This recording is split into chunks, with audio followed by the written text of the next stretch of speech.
Hey guys, it's another video. I went through. I had a journal and I had planned out for the next video like what I was gonna do, but I don't want this to be organized like something. I want it to be a hobby, not feel like a job. So I'm just gonna go off the top of my dome. So I wanted to come back with the topic of my experience in jail. Fortunately for me, I didn't have to go to prison. I had a decent enough attorney to help fight my case and to grant me my freedom a lot sooner. And I'm grateful for that, because I feel like if I would have took the other path of going to prison, I would have been involved in a lot of violent things, and I would have definitely gotten the drugs in there and like gang activity, and because I'm still young, so I'm susceptible to still follow the crowd and go wherever it seems strength wise, you know what I mean? But I'm glad I'm here. I'm glad I'm able to reflect and actually understand what would have happened, and I'm just so grateful to be here in this position. So first things first, when they picked me up, it was a lot of them, and I didn't fight them. I didn't cause any resistance to it, because I understood the situation was in the air, and I didn't want to make it worse than what it had to be. Being slammed around or tased or shot, worst case scenario. So I went with them. They're really cool. The police officer wise, came in booking. When I first entered, it was crazy, because like you enter this cold, like dissociative building here, and it just reeks. It reeks of like it's technically clean, but it smells just like urine and fecal matter, and it was just a nasty energy to be in. The clothes they give you, it's really, really thick. Like, how would you say?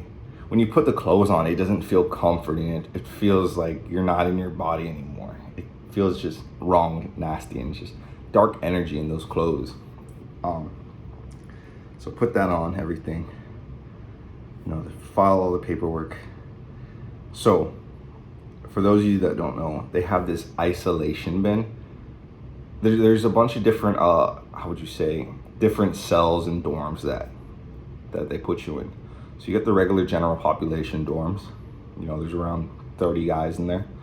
You got the confinement, which is basically like a cell to yourself or with another person. That's usually for protective custody, or if you don't play well with others.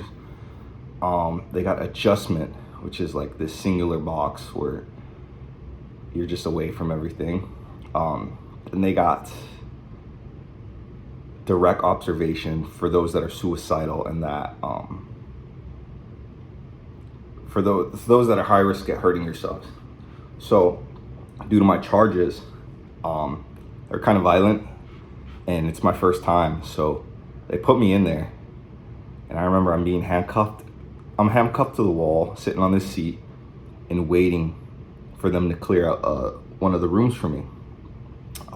First experience, I'm scared. Like it's this weird scared though. It's not like, how would you say? I wasn't scared for the possibilities, things that could have happened. I was scared presently being in there, and I could feel like my spirit just shaking inside my body.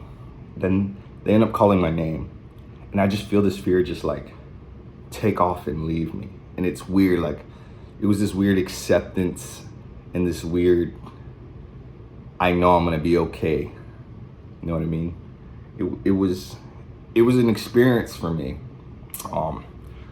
So I get in the cell. There's like 4 other people in there in this little cell, and we're all just laying down there. And these guys, like I said, these guys are there for, going crazy, like hurting themselves. Oh yeah, back up a little bit. I was in there because of the severity of my charges. So they wanted me to be in there for a night just so I wouldn't hurt myself or anything due to the severity of my charges. So You know, they were watching over me for that. The people in there were crazy. There was a kid in there walking around all night. I'm new to this, so I don't know how this goes. I'm just laying down with one eye open and just like being on guard just in case, you know, things hit the fan. I'm really in a defensive mode. So boom. Nobody tells me that I'm only supposed to spend the night there, and that I need to talk to the nurse who arrives like early in the morning. There's no clock, so we don't know. There's no clock or windows or anything that can tell us what time of day it is. I didn't know this at the time, but they literally go by shifts. So if a guard's there and then you notice he switches to a shift with someone else, that's when you know, okay, it's a different shift. This should be X time. Yeah, nobody tells me about the nurse or anything. So I'm sleeping, and I'm sleeping for the past like 3 to 4 days in there. I don't even know. I have no time, wasn't a thing in there. And somebody, you know, they flush people in and out of there. You know, people leave, and then somebody came back, and I'm like, oh yeah, this dude's crazy. He was in a turtle suit and everything. Crazy dude talking to himself. Other dude was like younger than me and just crazy, just schizophrenic, walking around and everything. This one kid comes in, and you know, he was aggressive with the police officers, you know, threatening to kill himself. So they threw him in there.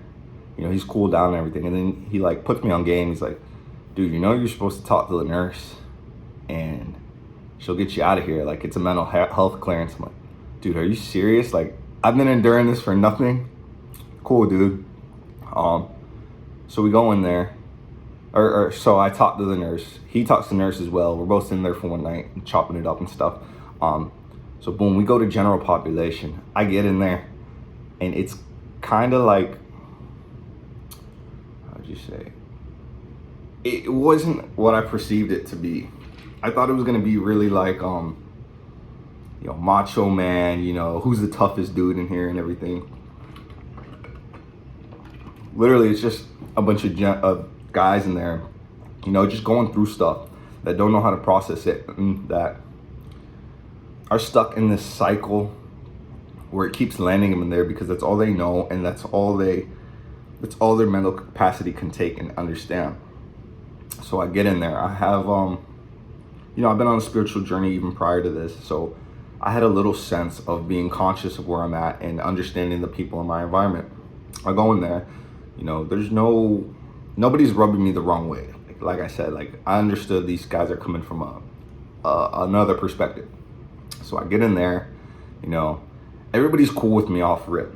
You know, everyone's trying to teach me cards. Everyone's putting me on like what foods to order, because you get 3 meals a day from the state, and then you can order like extra food and things like that. You know, people were telling me what was the best hygiene products, because it's very limited things in there. You know, so people are just, you know, talking to me, you know, this is your first time. Hey, let me tell you how this goes, you know, who to stay with, who to stay away from. But relatively as a little community, like, everybody was cool. You know, I hung around with a lot of older people, and they were just telling me, like, you know, their experience being in the incarceration system, and, you know, how the whole judicial system works, and like just the crazy ways. I'm like, how would you say? Crazy ways on how they try to basically finesse the system and, you know, try to outsmart them. But in actuality, you can never do that unless you just came out with a foolproof plan. But, you know, they were just telling me I had a good head on my shoulders. I told them I was in school, you know, things I would get into, like investments in crypto, and just books I would read, and just, you know, just telling them things that show signs of growth, you know, because, you know, my whole value in there was to just grow. Like, even though I'm shunned out by the world, even though I was locked up and didn't have the privileges and freedom that normal people have, I felt free by going within myself. Because prior to that, I was a lot on my phone. I was digesting a lot of things, you know, I was in my head a lot. But in there, it's kind of like, you have to understand your mentality and push out of that and produce in whatever you can. So short story, like, sum it all up, like, my experience in there was, essentially finding myself within, keeping myself busy with healthy habits, either reading, working out, or drawing. As weird as it sounds, I'm not a good drawer. I've tried to learn. It's not me. I did a lot of drawing in there though. Books, I got in a lot of financial books, a lot of spiritual books, self-help books,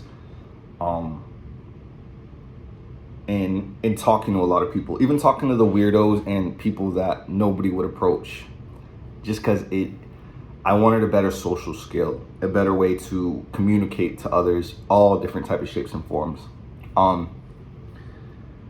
I played cards a lot, and that actually helped me to understand my cards and chess, and it helped me understand my cognitive ability to observe others and try to understand what, in a weird way, predict what moves they're going to make.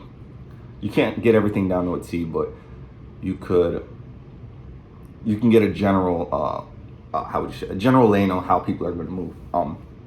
At chess, it taught me like patience and the way to set up.